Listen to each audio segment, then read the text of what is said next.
RAMEM's goal in Optifitting project is to reduce the weight of the metallic parts from a satellite, property of Airbus, Defence and Space. The demonstrator selected is a satellite antenna that is held by carbon-reinforced fiber tubes glued to metallic end fittings to improve the robustness of the structure. The metallic end fittings in titanium have a mass of nearly 2 kilograms that can be associated to a manufacturing cost of more than 7.5 thousand euros and a launching cost of 57 to 114,000 euros. The goal of the Optifitting is to redesign the metallic end fittings to reduce their weight by 30%.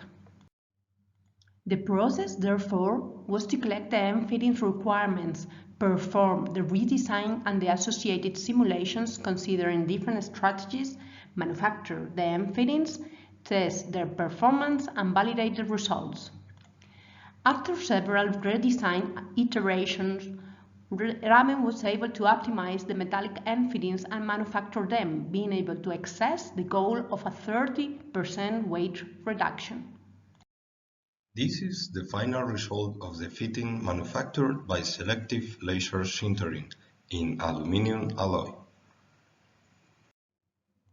As a conclusion, we started with 2 end fitting models and finished with 6 different models that allow us a decrease of 63% in the weight of the metallic end fittings, a drop of 53% in the manufacturing cost, and a reduction of 63% in the launching cost.